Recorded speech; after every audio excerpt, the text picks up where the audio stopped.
Hey everyone, Nick from ResoNix Sound Solutions here. Before we get into this video, I just want to show you or remind you of one of our awesome products, which is ResoNix Guardian. ResoNix Guardian has a wide variety of uses, but its most common use for those watching this video is going to be for door-mounted mid-bass driver applications.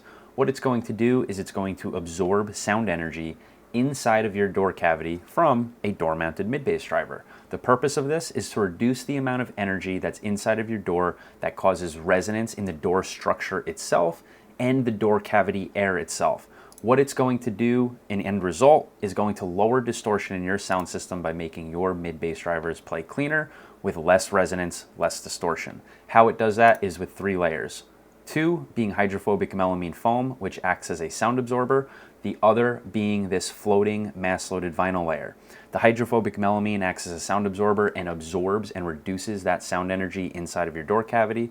The mass-loaded vinyl layer acts sort of like a shield for your outer door skin, where the rear wave of your mid-bass driver is going to mostly be dumped into this layer as opposed to the structure of the door itself.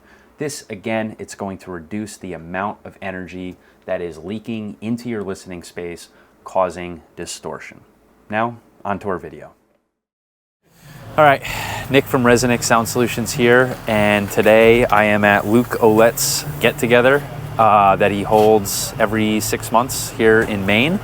And I'm gonna do some installation spotlights, not competitor spotlights because it's not a competition, but just a get-together. So first one today, it's already late afternoon. Who are you? What do you got? Carson. Carson who? Steigerwalt. Where can they find you? On TikTok? Yeah. You're a TikTok maniac, aren't you? You're like, I guess so, 12 years old and you're all into the TikTok stuff? Yeah, I figured why not give it a try. So what do you got here? So, What's the car? It's a Porsche Macan, 2016. We got Acoustic Elegance 15-inch True IB, Zapco 4-channel AP. This is powering the Mundorfs and the Steg MSS3s on the dash. This 2-channel Zapco is powering the front sub SB Acoustics 10-inch and the rear sub. And the 4-channel Zapco Z series is powering the mid-bass for now, which is the BLAM 8s. Cool. What do you got? I know you had something in there. Yeah. Show us those wiring skills. That's where everything's fused. Clean. That's nice. And then this is the fuse going to the battery. The battery's directly underneath the sub. Then you got a DSP Pro Mark III. Yep, just got that. And then all these LED controllers. What are those for? For future LEDs. I want to put, a nice beauty panel on here. Okay. So what was the design intent back here? Are you trying to, did you have a spare tire? Did you get rid of it? I did, yeah, I got rid of it because you want to go this crazy, you're not going to have a spare tire. So you're a crazy person. Yeah. Great. I guess you could say that. Love that. That was the first thing I did when I got the car. I took everything out in the back. Try to figure out how much room I had in there for it. And you're still going to be able to have a pretty usable trunk, yeah, it seems like. Yeah, I will, because the panel will go on top and I can throw stuff back here. Cool. So. Well, let's close this and we'll hop inside. All right.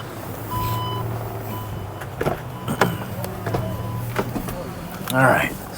So you mentioned, let me open this door. You mentioned a front sub. Oh, yeah. It's right there. I was going to say I don't see anything, but then I put my camera down and I realized it's right here. So you did it in the glove box. Yeah. Is it going to stay in the glove box? Probably not. I don't think so. Why not? Rattles. It's. I've taken this dash apart twice. The whole dash? The whole dash, yes. The whole thing? Well, the top part lifts out. It's pretty. The first time it was difficult. The second time it was a lot easier. But, I tested taped every bit of plastic, every clip, glued things together, and it's still rattles. It still rattles.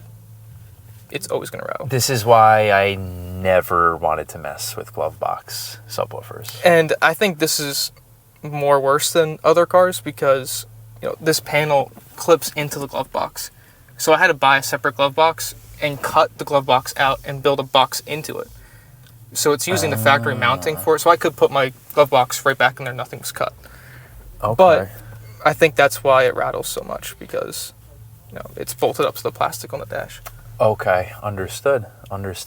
So tell me more about what is going on up here. Honestly, you're young. You said you're 24 years old, but the fabrication you have going on here, which, by the way, he did all by himself, is better than most I've seen, including professional shops and professional installers.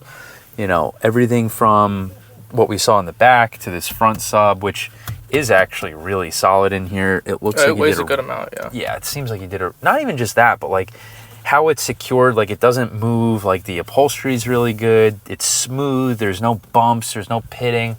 Even with all of this, like it seems really clean. Being 24 years old, how did you do that? At 24 years old, I might as well have had a hacksaw and, drywall screws all over my car. Like what is going on here? Who are you? Why can you do this? I have like extreme OCD, and if something's not perfect, it bothers me. So I will work on something until I think it looks good enough for me. Okay. And good enough for you is... and I didn't use anything fancy. This is done in the driveway, jigsaw, sander. That's it? And a router. That was it. Jigsaw, sander, and a router. And I just... God damn. All right, so tell me more about this whole setup up here. You have the dash locations with like a little custom thing right here. Yeah. You have the AMT tweeters from Peter horizontally, which I think you did really, really well. It's not perfectly straight, which bothers me a little bit, but it looks good enough, I think. Yeah. It seems like hard. it flows with how you need it. I think it doesn't look straight because the dash is actually angled up. So I think it is straight relative to the pillar, but the dash itself angles up. Yeah. But tell me what's going on here. Why did you do this setup? Well, I know having the mid-range in the dash is a better location than putting it on your pillar. And that was actually one of the reasons why I got this car too, was because I knew the top half of this dash comes out and it's flat. You knew that? Yeah. How'd you know that? I just looked it up. You just looked at every car that I was looking at, I was like taking apart this dash. And there was actually no videos on how to take this dash apart. There was like a 5,300 page booklet. And I just went to where the dash was, the pages where the dash comes out. And that's how I figured out. I was like, oh, this is a 2-piece dash. Interesting. Okay. And there was tweeters there, so there's already a spot to kind of mess with. Yeah. Okay. So did you actually cut the dashboard top at all? I did, yeah. You're a sick fuck. I know. I love it. I know. That's the first thing I did. 24 years old with a nice Porsche Macan, and you immediately start cutting it. Yeah. What a sick... My dad came out and he was like, what the fuck are you doing? He came out, the whole dash is out. He's like, this car is already torn apart. And that was a week after I bought it. After you bought it? Yeah. There you go. Yeah. See, for anyone who's probably going to talk shit in the comments, I actually know this kid. I know he bought this himself. There was probably no mommy daddy money, was there? No. Before this, so actually that's a good segue into what I wanted to talk about. Before this, you had an older Jeep Cherokee that had, a pretty nice install in, and you came to my shop to get it tuned. And what did I say to you when you first pulled in and I looked at it? You were pretty impressed with the fabrication work. I was really fucking impressed. I was like, this kid's young and he's killing it. Like, he's doing a better job installing than most professionals, like 95% of professionals out there. Maybe even more than that. And, he tuned it, and then like a week later, I see he sold it to get this freaking car. And it's already done. Not done, but like it's already got close. A really functional install. And so tell me, what did you do in that car that you learned not to do in this car?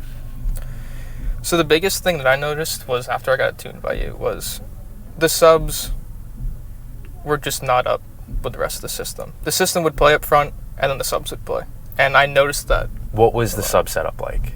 It was 3 kicker comp cues and a ported box tuned 33 hertz. Oh my god, that guy is playing that monster SPL rig. Sorry if you guys hear that in this video. Probably won't because I have a low pass or high pass on. But anyways, so yeah, his old Jeep had these monster subs and a big old ported enclosure.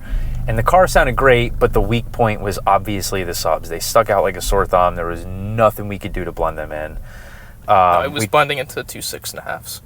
Yeah, so which were in just, the kicks. Yeah. But still, like, even lowering that, like, there was really nothing we could do. There was peaky. They rolled off on the bottom end. They rolled off on the top end.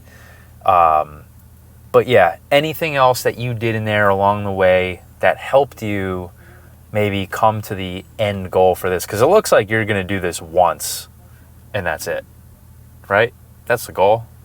You're looking at me like, no, I'm going to keep fucking with it. I mean, until it's, I don't know, until I'm happy with it. I'm still not happy with it yet. But You're not happy with it yet? No, I mean, there's rattles, and yeah, you mentioned mid-bass that. is just not what it was. That's the one thing that was better in the Jeep was the mid-bass, for sure. You think so? For sure. What is different? So to me, obviously the rattles in the doors. It's definitely not as tight, and I don't know how to explain it, but there's definitely a different tonality when it comes to like listening to certain music that I listen to. Oh my god. Who is listening to music like that? There's a SUV here that has like what? Like 6 18s in a... I think it's 6 15s, but it's doing like a 165 at 20 hertz or something. Stupid. Absolutely ridiculous. And yeah, it's cool. I just don't know what... I don't know. That's another like 20-year-old too, by the way. Yeah, I know. You guys are fucking crazy. But yeah, so what kind of challenges did you face going into this car, into this install? Well, it's a Porsche, and I didn't really want to start cutting up everything, you know. That was stuff. But you did. But I did, yeah. And I was even going to do the firewall, and you convinced me not to. And I wouldn't do it. I wouldn't do it. And, you know, I'm you. not going to do it. I'm not going to do it, but there's a possibility for kick enclosures if I can't get the doors good enough. There's looking at your kicks. I mean, I don't know. I haven't really done many Macans, so I don't know what's behind those kick panels. But if you have rattles from this, me personally, I would just do it here. So, like, the rattles aren't terrible. They're not terrible. Like, the doors are terrible. I'll take a listen. I'm going to take a listen after this. I mean, you can hear... I mean, even without music playing, driving, stuff is rattling. Oh, okay. So it's like... And there's 8s in there. It's like the whole door is just the whole door is apart. just going berserk. So, like, that's why, like... Because when I first talked to you, you were like, we can do the doors, it'll be fine. I was like, okay, whatever. Like, I believe Nick. So I'm just going to put the... You know, I still put the front sub in the glove box because it looks cool, right? It does. And I actually didn't even... When I got in, I was like, what front sub is he talking about? But I was also looking at the floor, not... You know, my viewing angle was this, not this. And I was like, where is it? But it's right here. It is pretty neat. What sub is that? SB Acoustic 10-inch. Okay. And it's in 14.5 liters. 14.5 liters. Yeah. So, I guess, tell me about this layout with the AMTs. Why did you do them horizontally, not vertically? Well, I learned in my Jeep, because I had the AMTs, the bigger version, and I was messing around with positioning with them, and you definitely get a more spot-on image with them being horizontal versus vertical. Do you know why? Yeah, because the way the dispersion pattern is, it's you get less side reflections because I think it's 5% on the sides. Yeah. And then it's a lot more. It's a lot more going going the other way. Yeah. And vertical is not very important to our hearing as far as imaging goes. Yeah, so height doesn't matter. Yeah. As much either with it being this way. Well, what else? What other questions? Like I said, this is the first one of these videos I've done in about a year. I'm a little rusty. Is there anything special about this car that you want to show off, or any notable anything? Well, I think we go back to the Jeep and what made me want to get a different car. Yeah, that's a good idea. So I was actually planning on going like crazy with it. I bought those 8s, the BLAMs. I was going to put those in the firewall. Did you or no? No, I didn't. No, right after I bought them, I was like, I'm going to put these in. I remember I was looking at them like, these are $2,000 speakers that I'm going to put in my car that's Worth $2,000. worth $2,000. I was like, whatever, you know. And the plan was we were getting ready to design something to drop the gas tank in that car, and we were going to cut the whole trunk out and put 2 18s in the back in IB. God. It was going to be crazy. But the more I looked at it, you know, there was like no depth. The dash, I was even thinking about completely changing the dash, and I was like, why don't I just get a different car? You know, I'm driving a car that's 24 years old. Yeah. It's super loud on the road.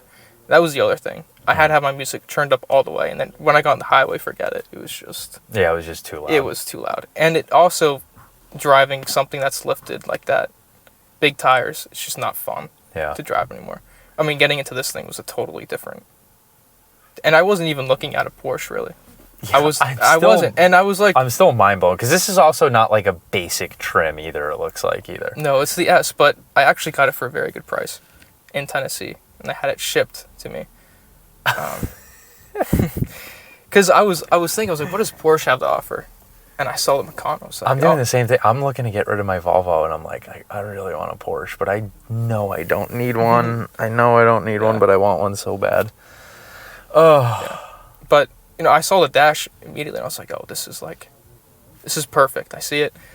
I put my mid-range on there, and it wasn't too overpriced. I mean, it's a 2016. I got it with 38,000 miles on it. Yeah. And it's in very good condition. It looks brand new in here, honestly. Yeah, that's when I saw it, I was like, white interior, there's no way this thing's for being that old. But it's in actually really, really good shape. It's in very good shape. It's a very nice color combo, too. Like I love the cream with the brown is working very well. Yeah. But yeah, any words of advice to anyone looking to cut up their new expensive vehicle as a young 20-something-year-old? Yeah.